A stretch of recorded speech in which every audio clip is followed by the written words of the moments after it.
All the money, no Let's power necessary.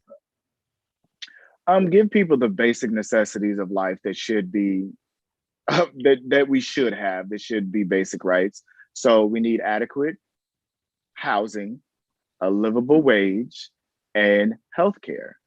And I think a lot of the things that we're going through right now, those things definitely could assist us. Got We see it right Come now as on. we live through a global pandemic and our healthcare Right. system and this Right. vaccine rollout. And Mm. yeah. So if I had Yeah. all the money in the world, if we can get people adequately housed, free healthcare, and a livable wage, Come I on, God, think give him the that's where I money. would go. Give him the money, God, so we can I'm make this telling happen. you, I'm telling you. And Stimmy. number two, come on, we need a little bit more. Add a couple more zeros. So number two, it starts with a quote and then a question. The quote is this: "Ask not where I live or what I like to eat or how I comb my hair, but ask me, what am I living for? In detail, ask me, what do I think is keeping me from living for the thing I want to live for?" And that's a quote by Thomas Morton. The actual question is this: what is your goal in life, and what is slowing you down from achieving that goal? Ooh, I want my time back. I want, I want, I want my time, and financial freedom by way of my time. Like I say, I like my job, but honestly, working for someone else and making someone else's dream come true, um, Hmm. is an obstacle. It is standing in my way. I would love full time, for my to live in my passions and create these opportunities. So right now, my goal is working toward, getting my time back. And sadly, I have to basically work to, build this world and this dream that I'm creating and buying Hmm. my time back. So those Right. are things that I'm working toward, with financial freedom for myself, and capitalism and all of these other kind of things are standing in my way of Not that. gonna count. So yeah, Shit. God damn it. yeah. So this is the most important question of them all. And this is number three. What is your hashtag deepest tea? I.e., something that you're never shared on social media before, but something you're of course willing to share with us here at Versity. Mm, yeah, my deepest tea. Um, I let me see. What would be my deepest tea that I don't share on social media? I'm the baby. I don't know. I don't really show my family. I don't really show a lot of my personal life. I have every now and again, but I am the baby boy of four. So not a lot of people know that I have an older brother and two Mm. older sisters, and I am the baby brat. I was getting ready to Um say that's usually what happens when you're the baby. I am the baby boy, which means that I am the baby brat. My sisters would tell you that all the time. So I don't know. That's a little tea for y'all, my deepest tea. Well, But now y'all know. yeah, If y'all ain't know it before, y'all know it here today. That I he know, is the kind of baby of the boring, four. but yeah, I guess I mean, it yeah. could be tea. You know what I'm saying? You never know. Maybe that'll explain some things to some people. Understand? So, next thing. What is your biggest stumbling block that you had on your path up, and how did you overcome it? Those are good questions. What are the stumbling blocks and the biggest things that have come? Yeah, one of the biggest things, even just the biggest one, maybe, and how did you overcome that? Because there's always that one. It's like, ooh, baby. Ooh, yeah. I'm trying to think. This might take me some time. I will say I bombed an audition. I I think that was kind of my biggest stumbling block that made my ass get back into acting class. So y'all listen. Sometimes you just be feeling like you hot shit, like you got it all together. Like I've done this a As you million should. times. I'm just coming in here, like I know what I got. I'm coming in. So I had this audition, and I had prepared, but I didn't really prepare. I was like, I got this. I'll make it happen. I'll get it. And so wasn't adequately prepared for the audition. And I got in the audition and they switched the shit up on me. And I bombed this audition to the point where one of the other casting directors was laughing in my In audition. your So face? now imagine, right?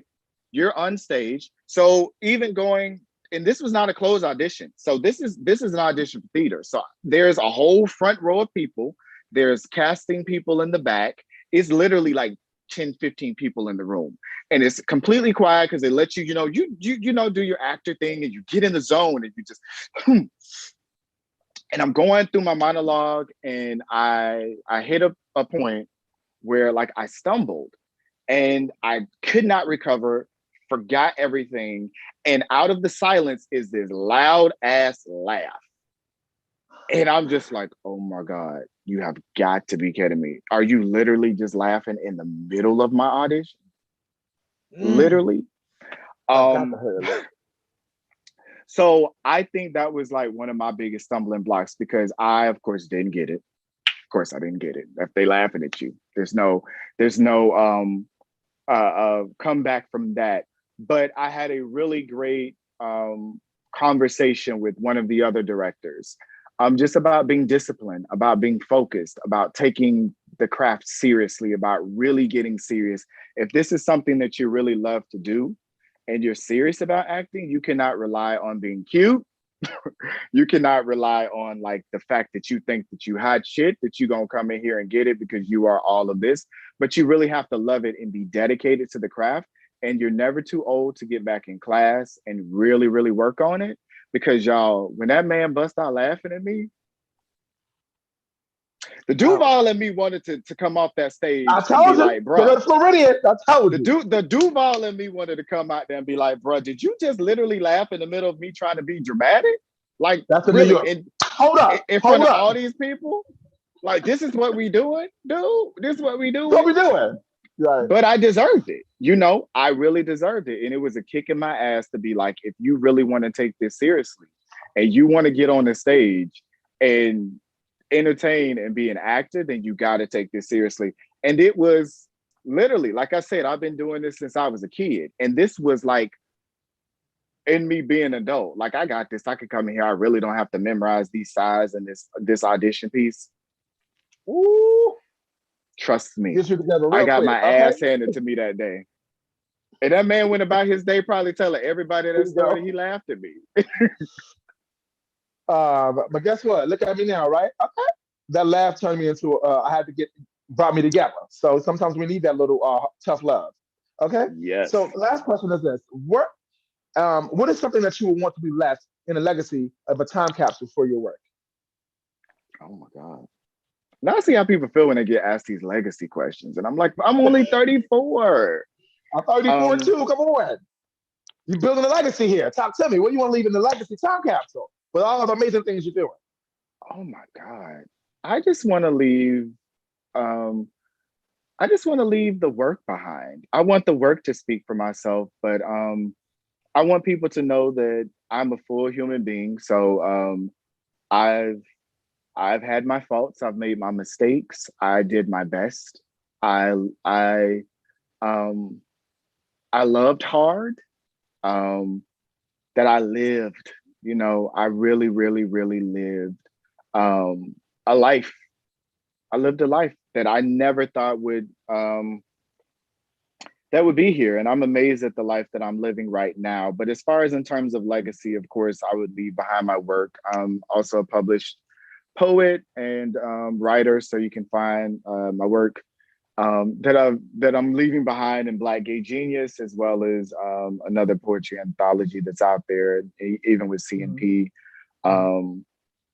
But I want people to know that I am a Black gay man living with HIV, and I lived. We existed. I've loved Black gay men. That it's possible. Black love is possible. Black men loving Black men is a revolutionary act, and I'm so thankful that I experienced it in my lifetime, and that we are worth wanting each other. Wow. But yeah, come on, talk to the people. You let the people have it today, okay?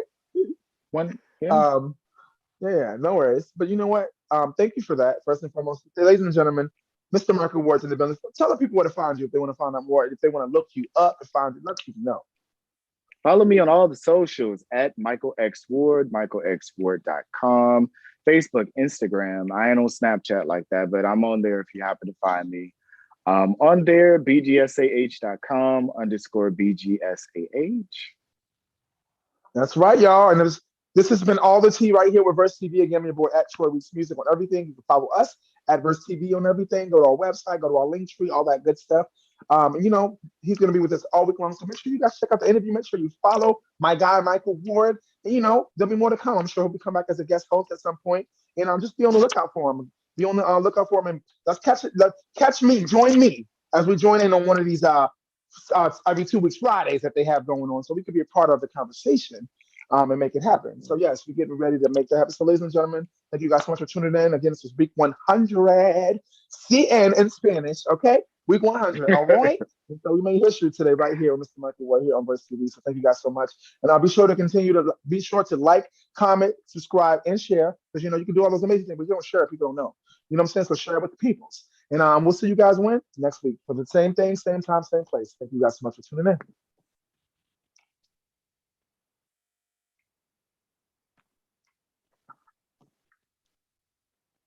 Before my headphones.